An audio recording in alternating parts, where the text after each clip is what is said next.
It's day 28 of the 1 year fast. I'm coming to the end of week 4, about to step into week 5.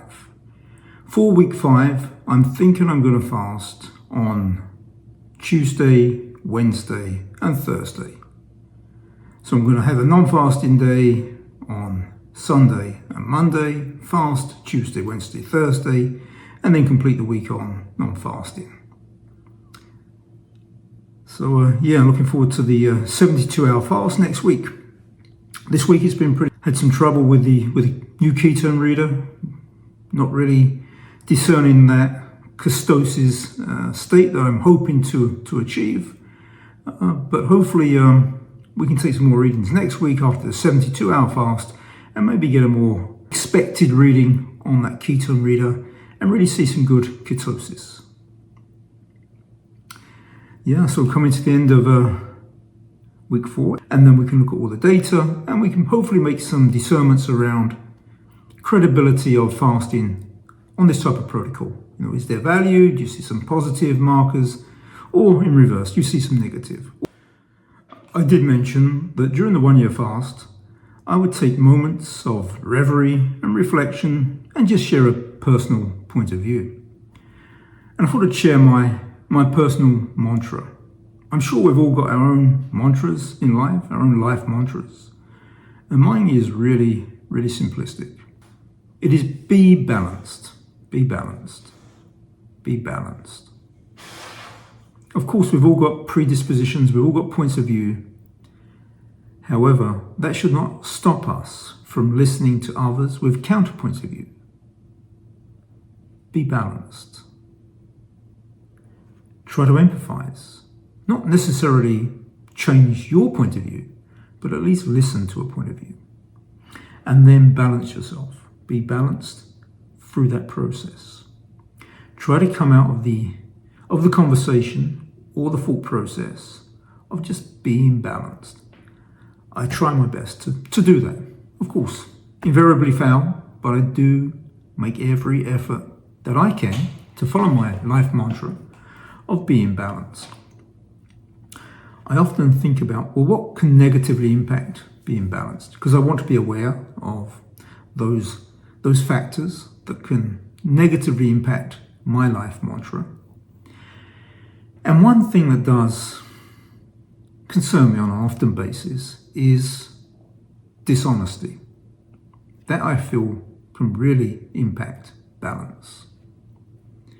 And I want to distinguish between deception, organic, natural deception, not premeditated deception, but more organic deception, and dishonesty. Because when we look back at our ancestors, maybe at the hunter-gatherer stage of existence and evolution, of course they would have need to be deceptive. If they wanted to capture their prey, they would need to lay traps, they need to be deceptive, confuse their prey to enable them to have an advantage to capture their prey for their existence. So that type of deception, I don't believe is in any way impacting balance.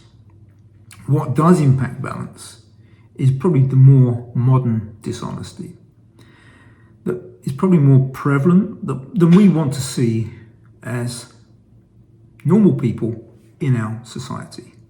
We don't want to see the dishonesty of leaders, of people of a certain disposition, of extreme dispositions, trying to disrupt a healthy society.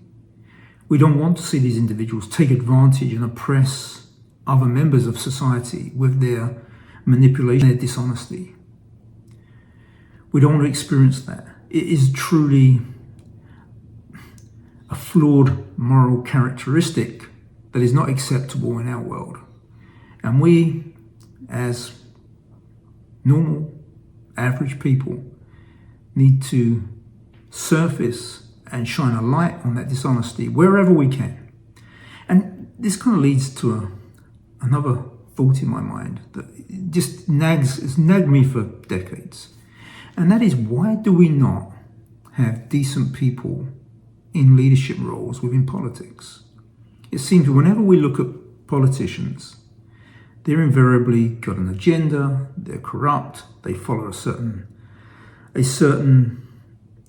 cadence of thought that is inculcated from upstream, and they don't think independently. They don't work for the benefit of their society, of their nation. They don't think in a balanced way.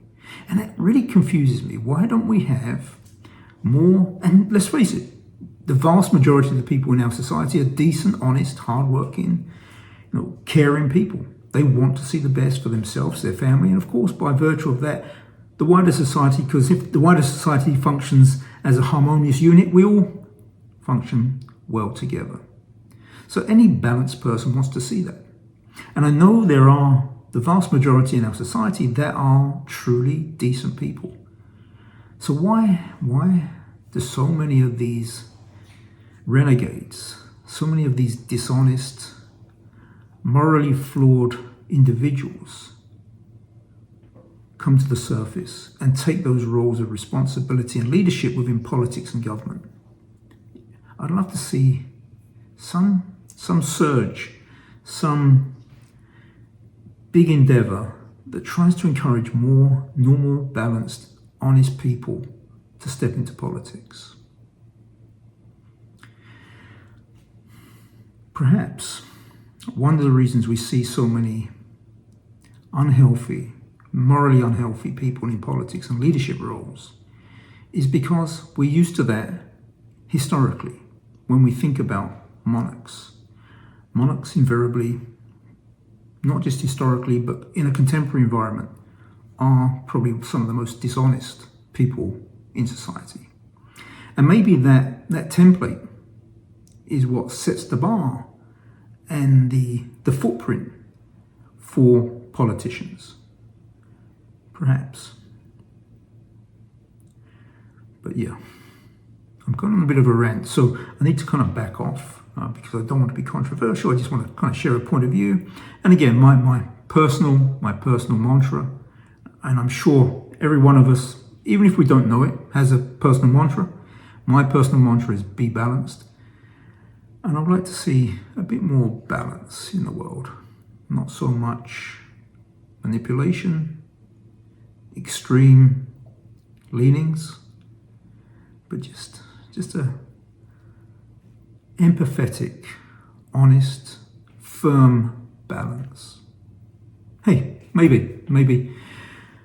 And again, I want to see that revolution around bringing more honest people into leadership roles, particularly within the realm of politics. I'd love to see that. We need a movement. We need somebody to do that for us. Okay, so coming back to the 1 year fast, I'm feeling really good today, feeling energized, feeling healthy, feeling mentally astute, emotionally feeling good. I don't believe I've got any psychological concerns. Although saying that, so I feel we got some real psychopaths leading our society, impacting our society, both internal to the political system and external, maybe even puppeteering the political class. There are names out there, of course, that most of us will know of that are not probably got the best interests of civilized society at heart when they set their agenda and when they utilize their wealth. But yeah, be balanced. It's simple. Okay, that's for me. It's Saturday. Tomorrow's Sunday, start of week 5 of the 1 year fast. And Sunday is a day that I said I'll reserve for spirituality. And I guess there's a distinction between spirituality and religion, but that might be controversial. Okay, so that's me done for day 28 of the 1 year fast. Thank you.